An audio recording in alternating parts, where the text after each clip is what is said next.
Lu waktu kecil nonton Lion King gak? Oh yes. Oh ya, Simba, ya, Mufasa, Yes. Scar ya.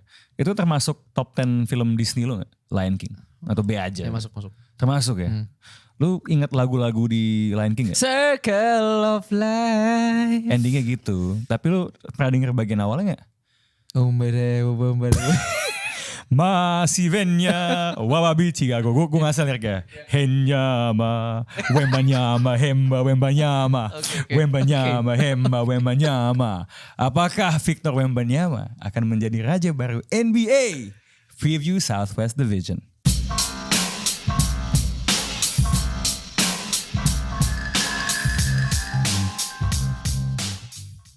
Ini nih at this rate semua opening box out gue nyanyi aja sih. Dengan ngasal, Udah dengan 3 bagus berturut-turut. gitu. Kayaknya, soalnya gue tuh kalau bikin jokes kayak Dex gitu di football gak bisa gue.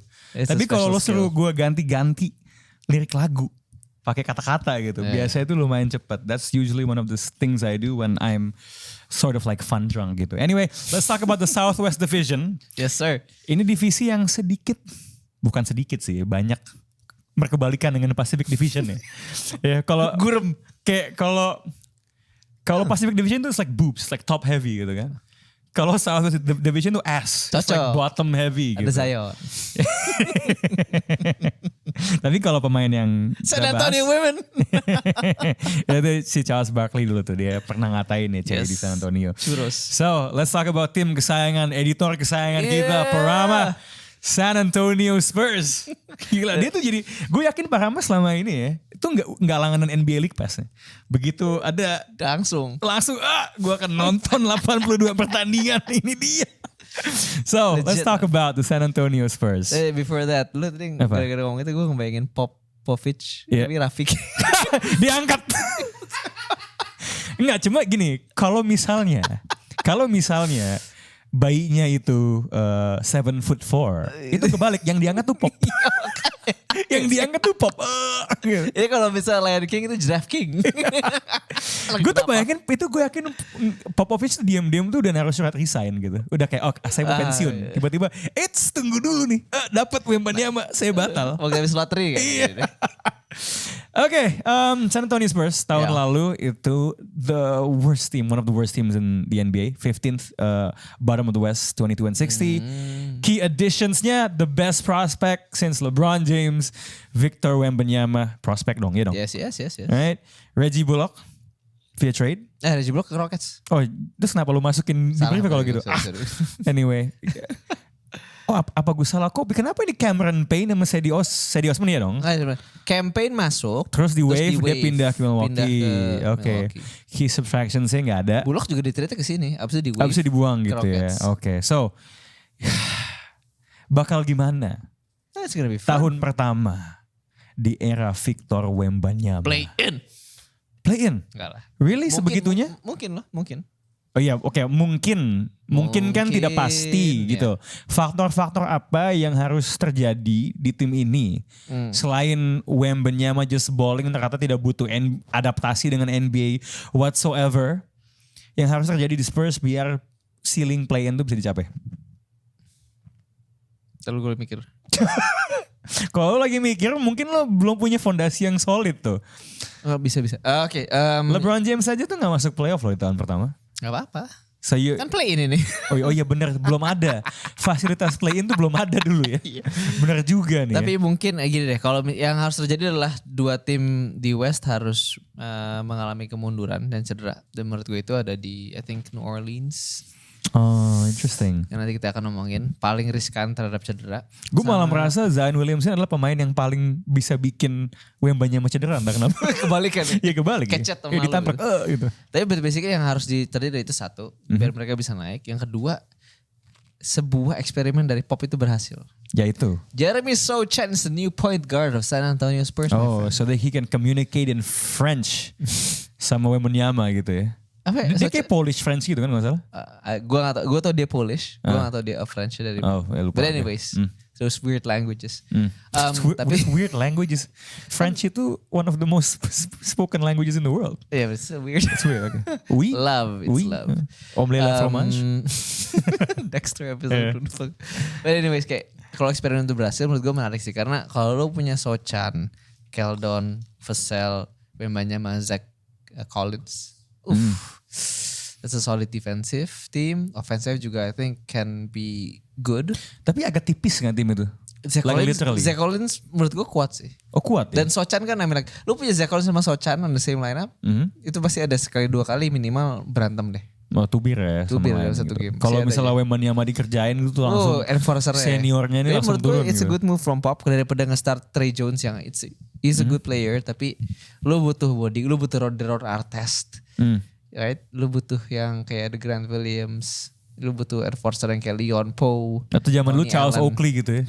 Bayangin kalau Wembanyama tuh setim sama Charles Oakley gitu. Siapa yang mau ngebully dia? Yang jagain MJ waktu dibully-bully sama Bad Boys, Charles Oakley gitu, jagain orang Perancis gitu. Oke. Gua nggak terlalu yakin juga ya kalau gue tim ini bisa masuk play-in. Gue belum bisa menakar basketballnya kayak apa karena ini kan Greg Popovich. It's gonna be fun. Ya fun ya, nggak cuma gue Greg Popovich kan 3-4 tahun ini kayak menjalankan eksperimen sendiri di laboratorium gitu loh. Oke, gue akan walaupun dia nggak menggunakan jargon trust the process, menurut gue di 2-3 tahun terakhir San Antonio memang sangat process based timnya, just development. Kayak I think in an interview he said ini menyenangkan ya, kayak gak ada tekanan, enak. What a privilege seorang pelatih bisa ngomong kayak gitu ya. Dan juga ada masanya kalau kita ketika DeMar DeRozan kesana, NBA 3 point, San Antonio nih 2 point gitu kan. Nah, so it's gonna be interesting ya. Harusnya seru simply because spesimen pemain kayak gini tuh nggak pernah ada lah gitu. Di sini kan kayak ball sama Kevin Durant digabung, Kevin Durant sama Yao Ming, it's like kita lihat Reggie Bullock dikolongin kan, itu kan kayak absurd, right? Nah, tapi mungkin gini aja dari sample size game di preseason ini, Bi. Yes. Kan banyak lagi-lagi nih orang Amerika dengan kebanggaan Amerikanya bilang ini kayaknya Rookie of the Year Chet Holmgren. Ya, gitu. Ya mungkin juga ada yang membela Scoot misalnya ya. Scoot. Gue sih Brandon Miller kan.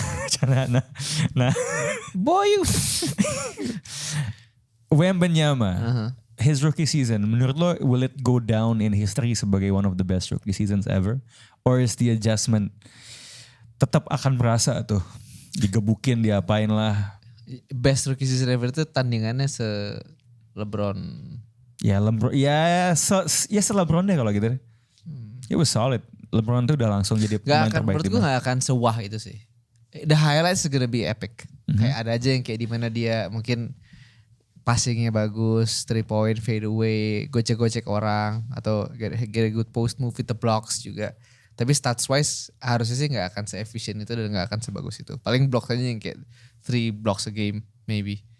Tapi poin kawan-kawan juga. Karena egalitarian approach dari Spurs tidak akan memaksa dia untuk mencetak 25 points. Interesting, justru karena popnya ya. Karena popnya. Dan kayak sekarang David Vassell udah take that leap. Keldon Johnson udah take that leap, right? So I think gak akan perlu dia nge-score 25 gitu. Tapi yang penting dia menjadi jangkar defense-nya aja. For Wembanyama it's gonna be the defense yang akan game changer. Ada satu klip yang dimana dia, siapa lagi ngedrive gue lupa. Si Jalen Williams itu Jalen Williams itu dia kayak, ya harusnya tuh udah beat itu, udah kegocek kan. Udah kegocek, terus dia kayak bisa ngedik ke situ, juga nge-recover buat blocks. Dia like lots of inilah good defensive plays, dan menurut gue akan kunci itu di defense itu nanti. Ya menurut gue sih he's definitely a contender lah buat Rookie of the Year. I can see him dominating because he's gonna be Rookie of the Year, no doubt. Oh oke. Tapi statsnya gak akan yang kayak. Oh so you actually highest on him sebagai Rookie of the Year ya? Tapi statsnya aja yang kayak gak akan. Because the thing about highlights Wembanyama tuh ya dibandingin anything we've seen is like ini bukannya lo ngelihat gila nih pemain jago banget. Reaksi lo tuh gak kayak gitu men. Reaksi lo kayak kok bisa sih kayak gitu? Gitu loh. Itu dia. Kayak bahkan LeBron pun kepalanya di atas ring ketika ngedunk and all that ya. Enggak yang bagaimana dia up and under, bagaimana dia yang lob yang dia yang alley-oop itu tuh any other player itu bukan alley-oop man. Itu ditangkap abis turun dulu terus kayak. Yang inilah yang Thomas Bryant ngelihat gitu kan. Ini mungkin agak aneh ya. Tapi Wembanyama ini adalah pemain yang bikin gue mikir jangan-jangan komik Kuroko no Basket tuh realistik sebenarnya. Gitu loh, se-absurd itu. You got these guys. Iya. Tapi ini terlalu realistis. Ya sekarang pemain-pemain di Slam Dunk kalau misalnya lihat bentukan kayak Wembanyama apa reaksinya? Kayak Thomas Bryant aja. Iya. Akagi stop main basket, dia kuliah deh. Enggak, saya mau jadi pegawai gitu. Lawannya dia siapa yang tukang ikan? Jun Wozumi. Wozumi yang jual sushi. Nah iya, jalur Sakuragi bakal kembali jadi bully. You know, Mitsui mungkin jadi preman aja. Rukawa bobo. Kayak it's like Rukawa mancing. Iya, Sendo mancing. Sendo mancing, sorry. Kayak what can you do about it? Yeah, what can you do about it? Ini makanya menarik, I don't know kalau pas episode naik apa enggak. Karena last preseason game-nya Spurs itu ngelawan Warriors. I wanna see him switch on to Steph and see what he can do. Oh, okay. Like, interesting. Karena Steph step back ngelawan 7 foot for Wembanyama kalau sampai di block. Itu udah kayak what? Oh. Itu adalah versi lebih ekstrim daripada ketika orang lihat Dame di blok sama Mitch Holmgren Chet Holmgren kemarin. Iyalah jauh lah. Karena kayak step back-nya Steph itu kan yang kayak paling mematikan di abad 21 terakhir ini kan. With Wembanyama bloknya kayak ini bener-bener era baru. Itu Wembanyama era. Kuroko no Wemba ini, jangan salah. Oke. Let's go ke tim yang mungkin salah satu yang paling diunggulkan di Southwest Division. The Dallas Mavericks. You're still gonna say Pelicans. Musim lalu itu peringkat 11. Okay. Ya, surprisingly 11 actually. Di bawah 500. They sort of like, we quit. Udah kita tidak akan mengejar lagi. 38 and 44. Key additionsnya, role player banyak banget yang ganti. They got Grant Williams through a trade. They got Richaun Holmes. Dari draft dapat Derek Lively II. Olivier Maxence Prosper. Oh, Max. Ini apanya Lester Prosper ya. Seth Curry. Lewat free agency. Dante Exum. Nice. Yang udah bisa nge-shoot sekarang. Markieff Morris ya. Iya. Dan kehilangan Reggie Bullock. Harusnya Markieff Morris ya. Ya, apakah bala bantuan Mavs ini? Ya, the Cavalry. Ini bisa merusuhkan persaingan di wilayah barat. Yeah, of course. Dia ada di tier lo yang mana? Dallas ya. Dallas atau Kings nanya juga. Oh, gue lebih suka Dallas. Dallas, interesting. Oke. Karena tahun lalu gini deh, ini tim yang again Luka lumayan banyak cedera ya relatively speaking. Terus they trade for Kyrie itu kehilangan Dorian Finney-Smith, kehilangan Spencer Dinwiddie, kehilangan banyak depth lah di situ kan. And like a mid-season trade, lu ngarep apa sih? Dan menurut gue roster yang kemarin pun udah mentok. Dengan lo kehilangan Jalen Brunson, Luka, lo udah tahu formula yang membawa lo ke Western Conference Finals itu adalah Luka ditemenin satu playmaker, shotmaker lagi, ada DFS sebagai kayak the glue guy, and you have a solid center, udah that's it, that's the formula. Lo kehilangan Brunson, Dinwiddie wasn't up to par, ya nggak bisa gitu. Nah makanya lo sekarang datengin Kyrie, which is a better version of Brunson. Lo datengin Grant Williams, which is a better version of DFS. So lo ngelihat Grant Williams sih sebenarnya dalam konteks lebih jadi wing defender ya? Ya, jadi kayak DFS sih ganti DFS benar DFS. Kayak lo bisa switch dia kemanapun. DFS kan 1-5 almost switchable kan. Now Grant Williams is switchable 1-5 plus bisa knock down that corner 3 in a very efficient manner. Dia ada di tier lo yang mana men? Kalau Mavericks ini? Dallas? Tier 2 sih. Ya kan tier 1-nya yang tadi 3 tim itu kan kalau gue. I think like Lakers, Clippers, and somewhere in between Dallas. Why do you think musim lalu it took time buat, malah sebenarnya gue belum ngerasa gue udah ngelihat cukup banyak game di mana kombinasi sama Kyrie dan Luka tuh terlihat bagus banget. I don't feel like musim lalu which game was that? Almost none. Right? Jarang emang. Dari preseason apakah ada indikasi bahwa apa yang kita kira bagus di atas kertas, because I was high on the trade actually, karena gue rasa they had to do it, karena kalau nggak mentok gitu. Do we have any proof bahwa this can really work gitu? Kayak proofnya itu I didn't watch many games from the Dallas Mavericks, tapi from what I've seen on kind of the clips and the highlights, I think it's something yang menurut gue bisa di inilah. It's karena chemistry dua orang yang sangat-sangat ball dominant, sangat-sangat punya gaya mainnya sendiri, dan sangat berlawanan lagi. Kalau ada defender yang ngomong Luka itu mikir sebelum dia ngelakuin sesuatu. Kyrie nunggu lu, Kyrie itu reaktif, Luka tuh kayak lebih plan lah, lebih gitu. Dan so I think this is where kind of the difference in style juga perlu tailoring one another kan. Dan menurut gue with time it will come. Tapi pertanyaan aja gak kayak how much time do they need to gel and kind of mencapai titik optimum yang bermain satu sama lain ini. They have some shooting around. Menurut lo udah cukup belum? Because biasanya kan komposisi ini kan sebenarnya seperti tim ini ya. I find it surprising betapa seringnya gue mention Houston Rockets 2018. Dari tadi episode Iya nggak, because they were onto something gitu loh. Pertama yang mereka gagalnya lawan tim terhebat sepanjang masa. Tapi ya 2 ball dominant players, kadang-kadang berdua, kadang-kadang you stagger, and then you just put shooters around them. Kayak itu sebuah formula yang I don't know apakah ceilingnya paling tinggi, but ceilingnya cukup tinggi biasanya loh. They're really good, dan maksud gue kayak ceilingnya apa ya? Seth Curry ini jadi akan satu underrated piece menurut gue. Dia nih. Karena dia tuh waktu itu mainnya bagus banget. Jadi kayak karirnya tuh benar-benar pada whoop, nah gitu masih Dallas. Yeah. Kayak he was like the perfect complementary player to Luka at that point. Dan ya menurut gue sih dengan adanya dia, terus juga pernah main sama Kyrie, so he knows how those two operate. Dan menurut gue it's a really good move sih dari Nico Harris. Gue tuh yakin tim ini lebih bagus daripada musim lalu, for sure. Dari banding mereka yang masuk conference finals. Ada hal-hal di atas kertas, ya obviously ketika Jalen Brunson lo ganti sama Kyrie, and if Kyrie gets back to his best, ya iyalah gitu. Cuman di sisi lain, gue ngerasa sebenarnya tahun itu West wasn't that tough kalau buat gue. Dallas went through the Jazz. LeBron Lakers nggak masuk playoff. And then Suns had this meltdown. And then dia kalah lawan Warriors, which cukup oke. Juara ya. Again, dan juaranya lawan Boston yang nggak jadi kelihatan drop off di musim setelahnya gitu. So gue sebenarnya nggak terlalu tahu gue harus menakar itu sejauh apa. But it's a fair shout. Bagi gue tim Dallas ini they're in the second tier juga kalau buat gue. That's nice. Gitu. Gue nggak yakin mereka punya semua solusi.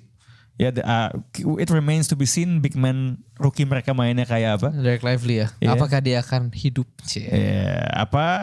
Karena kalau enggak kan lo bergantung pada Kleba dan Powell gitu. Kalau kan. dia nggak hidup jadi Derek Deadly. Tapi jadi lebih bahaya dong. Lebih bahaya makanya. Dia win-win solution. Lively. Cukup lively itu kan. Maksudnya kalau lively Dwight Powell juga mainnya lively dong. Iya dong. Very lively. Dia udah kena bakmi. Menurut gue dia akan bisa main bagus sih. Wait.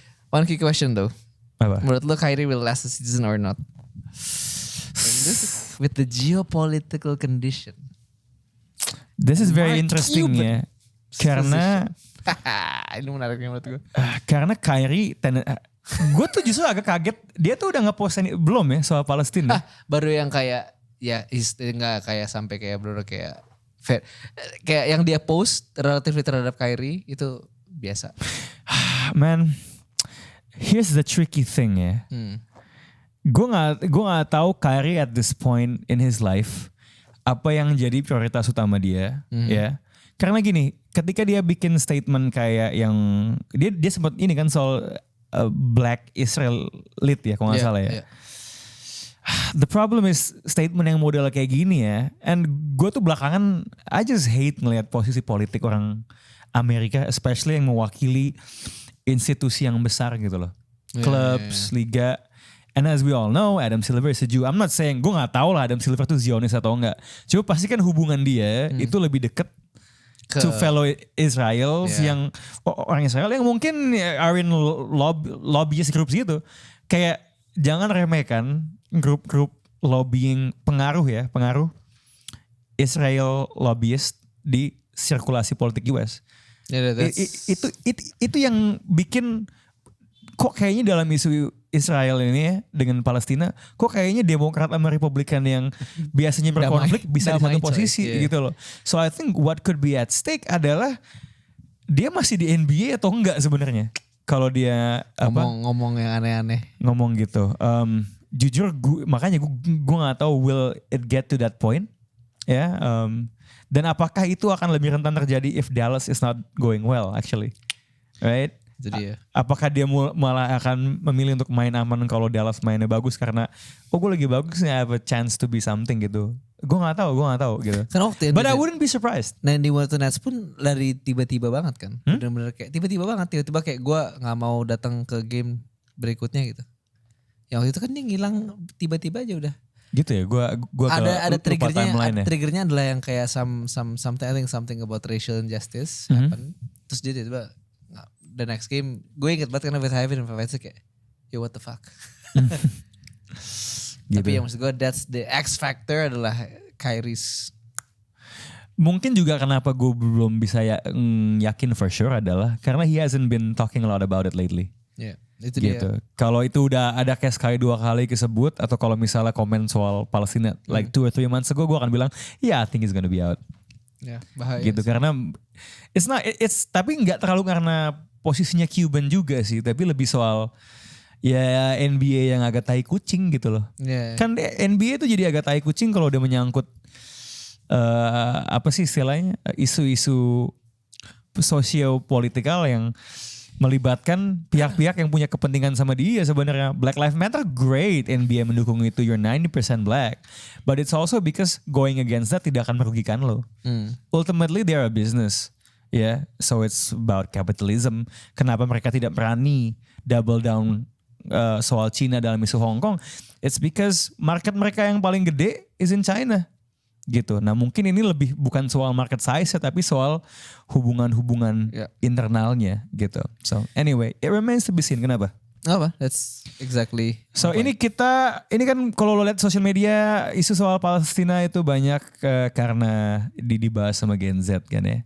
Kita ngomongin tim yang isi Gen Z semua. Tapi ada OG-nya dikit sekarang yang suka berantem. The Houston Rockets musim lalu peringkat 14 tapi tied bottom sebenarnya sama Spurs. Spurs ya. 22-60. Pelatihnya guru penjaskes ya. Mudah-mudahan lakuannya udah sopan santun ya. Di draft dapat Amen Thompson, Cam Whitmore, free agency dapat Fred VanVleet, Dylan Brooks yang ejected deh. Apakah dia bakal jadi FIBA Dylan Brooks? Jock Landale from Down Under, Jeff Green lagi-lagi satu uncle gitu buat ngejagain anak-anak ini yang cabut, coachnya diganti ya. KJ Martin, Kevin Porter Jr. fuck him lah gitu. Ya. Tahun lalu ada growth-nya sedikit ya, tapi masih jelek. They've been jelek untuk lumayan lama.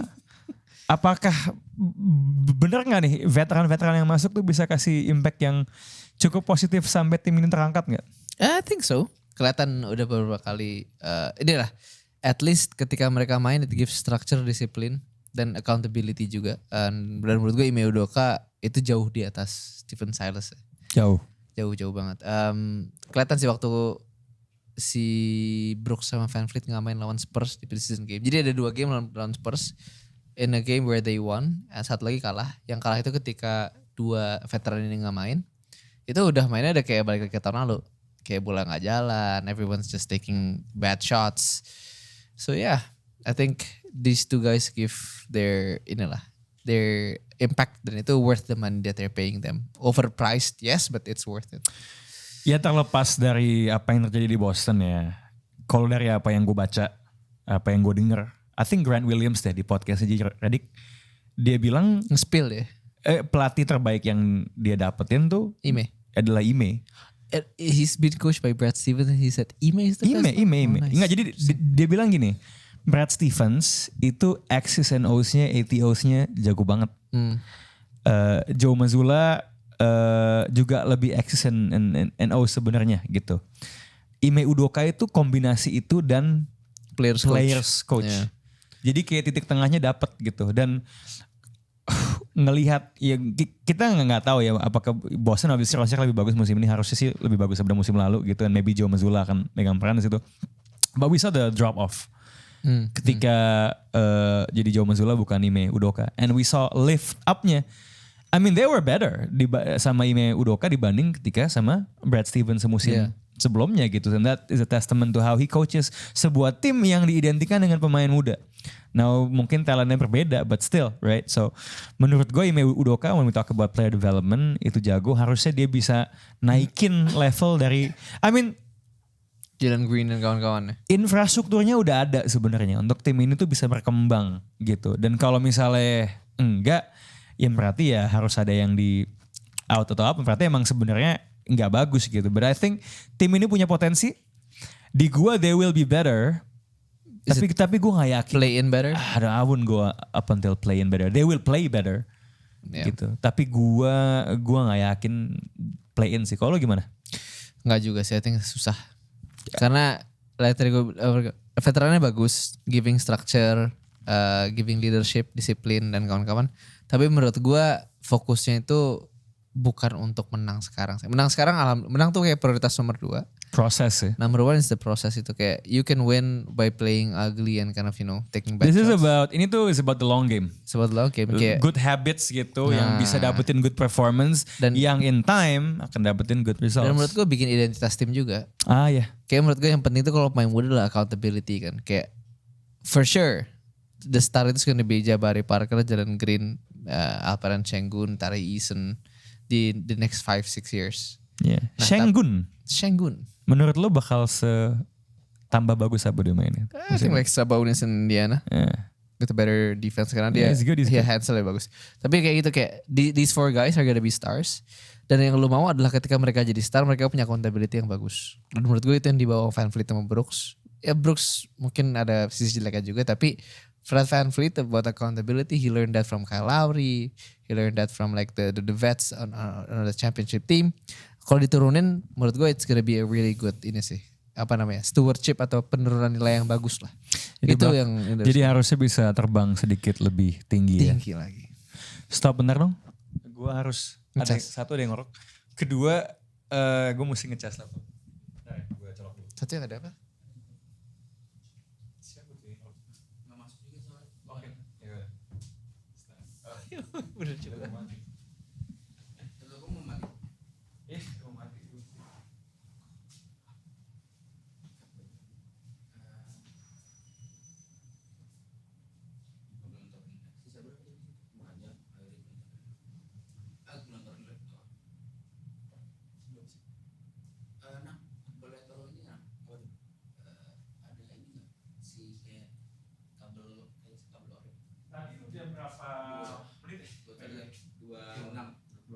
Gila sih do this one quick. Gue udah agak keluar energi.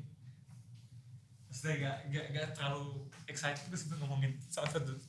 Ya emang paling sisanya bisnis sama kali itu. Iya. Ya main sih cuma ya. Apa ya? Sekalian gue kencing banget. Aman aja. Ya. Nih colok sini. Udah taruh di oke. Lo kecil lagi.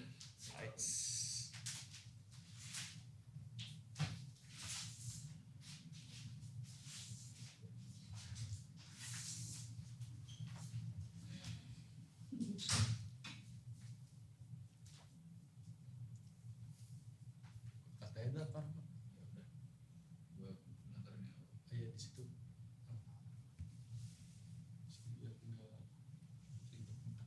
Ya baru taruh lagi itu lagi.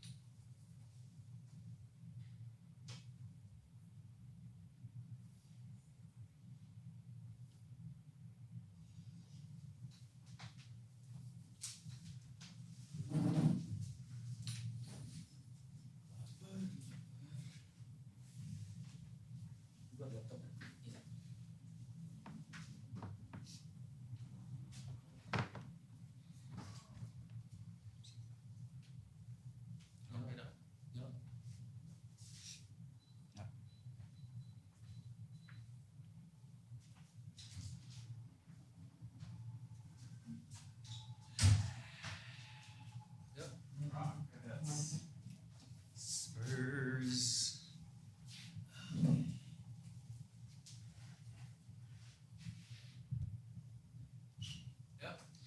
Oke, langsung aja. Yuk. Roll. Ya.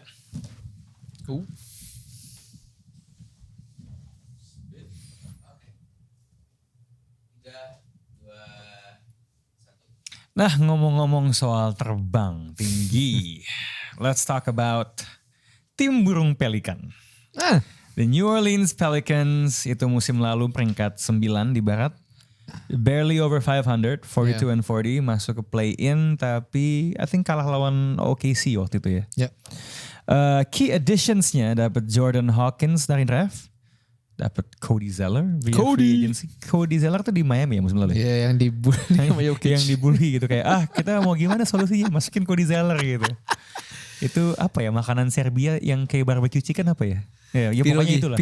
Pierogi itu Polandia gitu. Key subtractionsnya Jackson Hayes pindah ke Lakers. So ini selalu kalau ngomongin Pelicans nih tentang kesehatan dan berat badan satu orang sebenarnya. Zion Williamson. Kalau beliau sehat, nggak kebanyakan makan Bainet ya. Bainet tuh kayak benyek. Kayak roti goreng donat gitu kan dikasih gula kayak roti kue bantal gitu. Tapi sebenarnya if he is healthy and all guns firing, tim ini setinggi apa ceilingnya? All guns firing. Brandon Ingram, CJ McCollum, selevel Timberwolves I think. Herb Jones, Trey Murphy, maybe Josie Alvarado. Si 6 itu masih in the reach. Kalau sehat semua. Karena Zion's like a beast when he's healthy. Like 27 points, 60% field goal. Dari preseason udah terlihat sehat, back to his best. I think so, back to his best. Walaupun kelihatan ini sih loncatnya nggak setinggi dulu. But I think like dia lebih pinter mainnya. He conserves more energy, more efficient. Dan menurut gue sih satu hal adalah gue yakin banget dia pasti akan lebih attention to detailnya lebih ini sih. Attention detail nih kayak I think in offense. Defense-nya gak ada yang lost gitu ya? In offense juga kayak dulu kan dia bully banget kan. Menurut gue ada beberapa titik di mana dia itu memaksakan kehendak terlalu banyak sehingga I think maybe stretch otot sana sini gak enak dengan kawan-kawan. Dan I think dengan main lebih efisien, lebih megang bola lebih banyak juga menurut gue lebih nih. Looking to pass more also. Kalau dulu kan dia nerima bola, okay, I'm gonna score. So Zion, point Zion, bukan Zion at the 5. Or itu dua-duanya tuh? Bisa dua-duanya. You can play with like 5 out. Koeksistensi Zion dengan Brandon Ingram. Bisa. Brandon Ingram lebih ke off ball apa gimana? Beli off ball juga. Does he wanna do that though? Iya, I think he wants to lah. He can. Okay. Dan menurut gue bisa go dan bisa di stagger kan. Dan menurut gue dengan munculnya Trey Murphy Jr., Trey Murphy III, Jordan Hawkins is also a solid shooter kan. Jonas Valanciunas juga udah mulai tahu lah role-nya apa. CJ McCollum juga he can be a good knockdown shooter of ball. Bolanya kasih mereka berdua aja lah harusnya. And let those guys play more supporting role. Ini tim yang gue harus bener-bener ngelihat Zionnya dulu sih. For like 10 games untuk punya bayangan. But just assuming kalau misalnya dia sehat ya. Sebenarnya ini tim yang punya pemain-pemain yang bisa ngerepotin banyak tim. And quite flexible juga sih. Gitu maksudnya dan oke lah nobody can stop Nikola Jokic Nuggets ya kalau bisa ketemu. Tapi just having someone to bang like Jonas Valanciunas tuh nggak apa-apa banget. Dan pemain-pemainnya tuh banyak yang panjang sebenarnya. Don't forget Larry Nance Jr. loh. He's a really solid small ball 5. Makanya ntar lu sebenarnya kalau mereka sehat tuh the interesting thing about tim ini adalah when they go small, they're not really small actually. Yeah. Karena Zion sama Ingram. And they're thick gitu. Yeah. They're like kalaupun small tuh big gitu loh. Again, they can also go big. Yeah. Right? Dengan nurunin Herb Jones, Brandon Ingram, Zion Williamson, Jonas Valanciunas, sama Trey Murphy. Kalau abis cedera. Ini kan lo ngomongin soal sehat nih ya. Jadi gue gak akan ngebandingin tim ini dengan yang top tier tadi deh. Dengan tim kayak OKC, dengan Minnesota. Ya, semuanya sehat. Pelicans tuh gimana dibandingin dua tim itu? Setara lah. Setara ya? Setara. Karena gue masih ada beberapa flaw-nya adalah there's ways of stopping this team. Kayak lo bisa attacking Zion on defense easy. Terus lo juga bisa involving Jonas Valanciunas on the pick and rolls. So there's ways to beat this team. Dan walaupun Willie Green lumayan jago main caturnya, kayak if you see something udah nggak bener dia akan dengan mudah bisa muterin rotasinya, ganti line up gitu-gitu. Tapi ada masih nggak bulletproof lah. Gue lebih suka Minnesota sih sebenarnya, Minnesota OKC dibanding Pelicans, because of the fact that OKC and Minnesota itu jauh lebih solid dari segi ini ya kayak eksekusi ya di lapangan.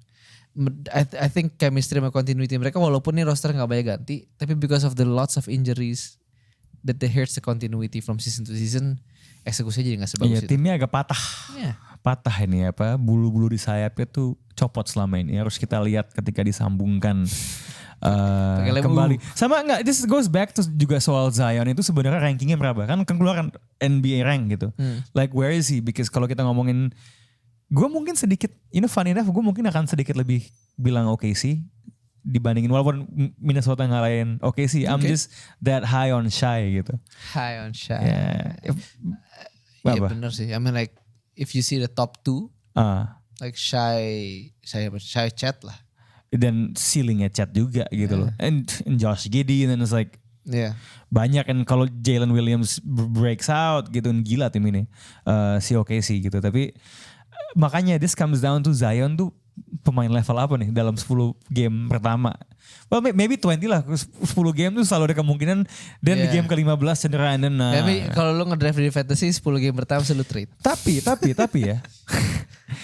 I think I had him in my fantasy team tahun lalu. Goblok gak sih? Goblok ya. I mean like in the first 20 games he was performing really well.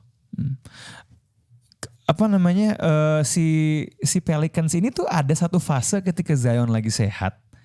I forgot, was it last season apa 2 musim sebelumnya? Yang dia main full. Yang rekor mereka tuh sempat bagus kan sebelum they drop off, seingat gue. So again that's the impact pemain kayak Zion, and let's see apakah impact itu masih replicable lah ya setelah sekian lama dan sekian di-scrutinize dan dikritisi. Ngomong-ngomong soal dikritisi, pemain yang paling dikritisi musim lalu adalah Ja Morant. So this is for the last team. The last team. The Memphis Grizzlies, our final team. Grizzlies. Di preview NBA musim ini. Musim lalu actually regular season peringkat 2 ya, 51-31 despite all of the issues sama Ja. Tim ini sangat notable sebagai tim yang tetap mainnya bagus walaupun Ja Morant gak ada. Mereka tapi malah kalah di ronde pertama yang mungkin kita semua terdistracted sama antek-anteknya Dillon Brooks ya, sampai kita semua banyak dibu pas dimain di Indonesia. FIBA. Key additionsnya diganti dengan Dillon Brooks yang lebih apa ya? Lebih solid lah. Lebih solid, lebih pintar, lebih nggak macam-macam. Marcus Smart. That's a smart play kalau kata Mark Jackson. Dan Derrick Rose ya. Langsung dikasih 2 ya, dia kuliahnya di University of Memphis. Langsung dikasih 2 abang-abangan buat Ja Morant. Key subtractionsnya Dillon Brooks. Jadi emang ini kayaknya abangnya Ja Morant ini diganti. Iya, jadi kayak step brother. Family-nya nih step brother. Berubah nih soalnya kayaknya nih soalnya kan kayaknya Timoran nggak ngapa-ngapain ya, dia nggak ngejagain anaknya gitu kan, jadi itu lu lihat artikel itu belum tapi mana tuh ESPN gue ada ESPN atau lupa media apa ngeluarin artikel bahwa semua ini Ja Morant itu salahnya Timoran, di root cause-nya itu lah gitu, karena menyalahkan bapaknya tuh bukan main NBA dan dia ngeliat anaknya senang main di NBA, dia got lost in all the glamour. Gue belum baca, but I will say this. Tahun lalu ketika itu lagi kejadian dan gue ke C Today ketemu Paul. Tiba-tiba diselipin tuh pertanyaannya sama si Caroline, kayak gimana menurut lo Ja Morant? As a curveball.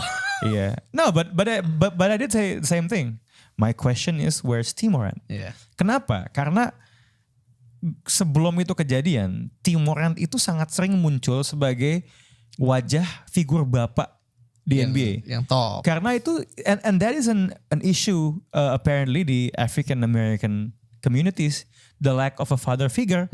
Kan LeBron James aja juga nggak ada bapaknya kan, dia kayak tinggal sama ibunya kan, banyak single mom, banyak yang lahirnya out of wedlock gitu. Nah, menurut gue sangat miris ketika lu sangat kita adalah duta untuk para bapak gitu, dan dia selalu ada supportive, dan anak lo kelakuannya bisa kayak gitu. Jari gue juga bertunjuk kepada, ini anak lo gak lo ajak sholat atau gimana sih? Kurang doa gitu. Tapi ya valid gitu. Dan mudah-mudahan yang menarik adalah tadi kita ngomongin soal Wembanyama kan. Iriel tuh punya pendapat bahwa Ja Morant tuh wajah akun NBA selalu muncul. Jadi ganti Sekarang bos. tuh jadi semua postingannya tuh Wembanyama loh. Tapi itu hoki di NBA sih pas banget timingnya. Iya. Tapi gitu maksudnya everybody tuh mau sejago apapun kalau dalam konteks dipakai buat dapetin fame tuh they're replaceable gitu loh.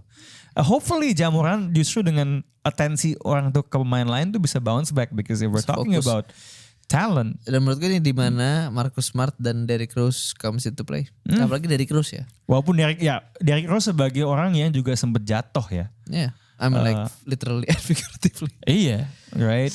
Ya mudah-mudahan gitu. Ini you put a good question di dalam pointersnya. Sebenarnya definisi suksesnya Memphis itu apa?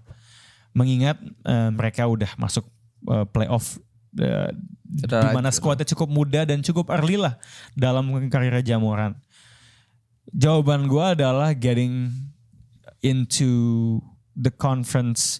Sebenarnya conference finals. Nah, conference finals, oke. Ya, cuman gue akan Lofty bilang goal. bahwa if they give a good fight di conference semifinals, bagi gue itu udah sekitar ceiling tim ini.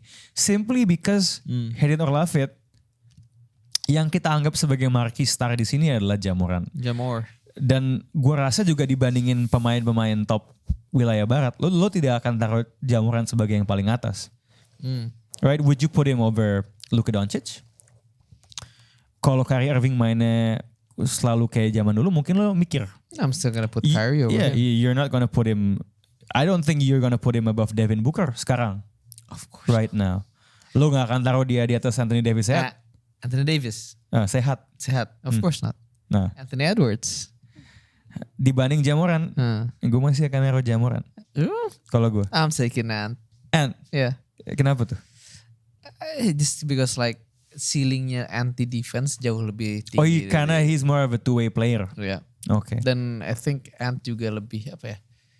Kayak lebih 3 level scorer lah dibanding Ja. Just 3 point improving yes, tapi still more dependable Ant in like three phases. Kalau ngomongin two-way, gue akan give it to Ant. Ya. Overall ceiling, I mean Ant has all the tools lah, orang udah bandingin dia sama MJ. MJ segala gitu. Tapi gue juga cukup yakin Ja Morant tuh sebenarnya belum memenuhi.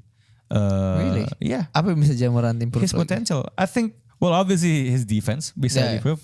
He can work on his shot, become shooter yang jauh lebih konsisten menurut gue. His athleticism tidak akan tiba-tiba hilang, dan menurut gue dia itu lebih dipaksa untuk nge-carry dan mimpin timnya dibandingin Anthony Edwards dari usia yang lebih muda.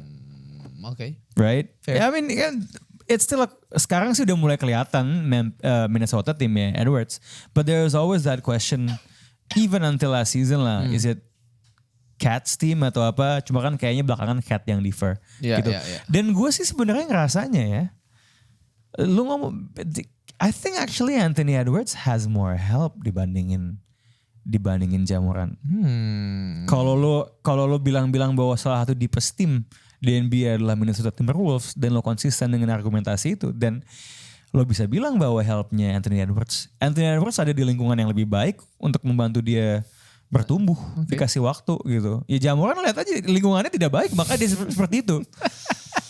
Gitu loh. So Oke, again. just oke. Tapi gak apa-apa, itu menurut gue valid juga kalau misalnya mau dibilang I itu. think ada ini juga sih kayak, that being said, Taylor Jenkins is one hell of a coach, right? Karena dengan Ja-nya pun sering hilang. Ini yang menarik dari Ja lah, I hate to throw the numbers game yang gue paling gak suka menggunakan satu advanced stats yang mencoba merangkum semuanya. Tapi win shares ini kayak perhitungan dari box score kontribusi pemain terhadap kemenangan di 3 tahun terakhir, secara total itu nggak pernah Ja Morant yang paling banyak win sharesnya di Memphis Grizzlies, which says that they can win without him. Dengan Tyus Jones ya. Tyus Jones. Dengan Desmond Bane. Yes. Oh. Nggak, gue juga kadang-kadang mikir kalau Ja Morant di tim lain, bukan di timnya Taylor Jenkins, would we value him differently? Gitu lah. Gue sih karena hal itu jadi gue mendiscount my views against Ja Morant, jadi kayak kayak nggak akan pernah sebagus apapun kalau timnya masih bisa survive tanpa lo, you won't ever be the MVP. Tapi gini juga ya, itu kan sebuah stat itu stat yang mempertimbangkan dia di playoff atau enggak? Enggak, itu regular season. Regular season kan. So do you believe in those stats enough untuk bilang bahwa tim itu ketika 2 kali ke playoff, kalau Ja Morant tidak main sama sekali, ya 3 kali kali, lupa gue, mereka akan melaju lebih jauh? Mentok pasti. Ada mentoknya. Nah, this is why I post that question. Menurut gue ada mentoknya gitu loh. Dan that kayak apa ya? Even Dame yang kadang bilang very overrated, he took the Blazers to the conference finals. Yeah, I mean that's shout out to Dame. Dan walaupun itu lagi West down year atau apa, tapi until Ja bisa membuktikan kayak I am the man, menurut gue itu he will always be kayak not that player lah for me. Fair, but ya makanya apa namanya that question kan juga harus dialamatkan ke Anthony Edwards. Ya. Pasti kan, karena dia juga belum ada satu series yang dia Gila take banget. over and then he's the man gitu kan. And that's why it's also a question juga gitu buat Ja Morant. I'm just saying kalau ngomongin weapons, gue ngerasa Minnesota is stacked. Is stacked gitu. But And also, you can say bahwa ada JJJ, so on the defensive side juga bagus Memphis. But you have Rudy Gobert di Minnesota. Like, And a lot. Ini gue actually. menarik ke arah Grizzlies-nya doang tok aja pun ya like that question has to be, menurut gue kayak kalau jadi GM, gue lupa GM-nya ini siapa, kalau jadi GM-nya Zach Lyman, GM Grizzlies, I think lo akan bertanya kayak tim ini sampai mana ya dengan Ja Morant, apalagi mereka baru ngasih extension segede gaban ke Desmond Bane. Segede gaban ya. Nah, tapi menurut gue harus dipikirin kayak timeline-nya tuh masih terlalu cepat untuk nge-discredit now si Ja. Like he's still very young. yeah, but like kalau misalnya like the Celtics right, continued success, tapi mereka tuh sukses sampai conference finals gitu lah. Kalau ini let's say sampai 2-3 tahun lagi masih mentok first round. Oh iya, for sure. First round semis. For sure. Dan tapi kan itu kan juga tergantung Jadi kayak what's available the out there Blazers. juga gitu Yeah, kan. true. Ya makanya kita lihat apa kan ini kembali ke pertanyaan lo soal definisi sukses. Yeah. That's why gue naruh itu masuk Semis. conference finals atau semis kompetitif because itu yang belum mereka capai. First round and then nah, cuman yang juga menarik adalah ini kenapa I'm kind of soft terhadap musim 2022. Because when Musim they lalu. lost satu musim sebelum musim lalu yang Golden State juara. Golden State, Karena ketika si Grizzlies kalah lawan Golden State, everybody ngunggulin Golden State lah. Yeah. Right? And that, Steph and all that, it felt like the first time tim Golden State itu kembali. Si Ja Morant cedera kan di series itu? Kan gak sih? Yeah. Gitu loh. After game 3 they saw one game. Jadi, Yang Steven Adams tiba-tiba menggila. ya gitu. Jadi apa namanya? Gue belum cukup banyak melihat lah. They beat Minnesota kan di series sebelumnya kalau nggak salah di musim itu gitu. It feels kayak sebenarnya satu hal juga kita nggak bisa bohong yang bikin Ja terasa mentok adalah karena masalah-masalah off courtnya. Gitu loh. It feels agak distant nih ngomongin dia gitu. Padahal ada masanya panas dan timnya was clicking on all Dan dia cylinders. selalu ada absennya sih itu. Masalah durability. Nah, gua menduga nih di mana gua akan kasih poin buat Anthony Edwards is the mental aspect. Kermit Wills. Kermit apa tuh? Itu dia kan di yang filmnya Juancho. Oh, ini. Iya, nama tokohnya ya. Nama tokonya. Gitu. That's what I question actually. Yeah. And kalau mental fortitude itu ternyata nggak ada dan I stand corrected gitu. Gua akan for sure Anthony Edwards. Interesting. Anthony Edwards. So anyway, gitu kalau ngomongin pemain muda banyak hal yang sifatnya diproyeksikan ya. Jadi bisa aja one of us wait. apa? Marcus Smart. Kenapa? How big of an impact will he be? I think a pretty decent impact harusnya. Interesting. Gitu. At least menambal like do they need the more of the playmaking side? Gue nggak tahu sih. Ini lebih kayak heart and soul. Kayak tadinya heart and soul lu kan Dillon Brooks ya. Kan? Yang jelas sih dia nggak akan di tunnel cam terus joget-joget aneh. Like he will not gini. Yang gue suka soal Marcus Smart adalah ini orang pintar banget dari segi defense. Gue ngeliat ada satu video di Twitter dia tuh kayak lagi ngelatih defense. So smart. Kayak beneran dijelasin detail gitu di mana lo berpikir defense dia tuh adalah intelektualitas dia gitu. So if he can impart that knowledge dan nge-guide The young Jamoran guys, ya. gitu. And the other young guys. Untuk oke lah. Ini kan lo tuh kayak mungkin juga lo kan gak sih Iguodala tuh sempet di trade ke Grizzlies, Oh, iya, dicabut, dia nggak right? main, dia nggak Dan itu main. kan kayak agak ngambek gitu kan. Yeah. And selalu vibe-nya was Grizzlies itu ya great, but it's always me against the world, me against the world. Kita edgy, kita rebel gitu loh. Grit and grind. Iya, skena.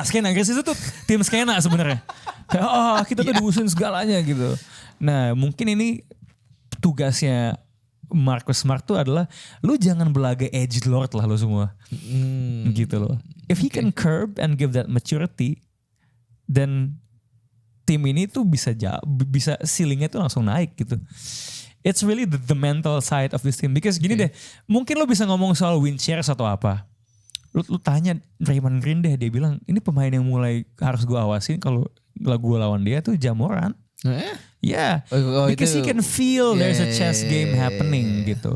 Mungkin kadang-kadang pemain ke Jamoran tuh agak kita remehin soalnya it's like, oh dia atletism, maybe he has a bit of this sebenarnya di dalamnya kan. Yeah. Gitu loh, cuman itu yang ketutup. Again, it's fair gitu. Ini sifatnya maybe.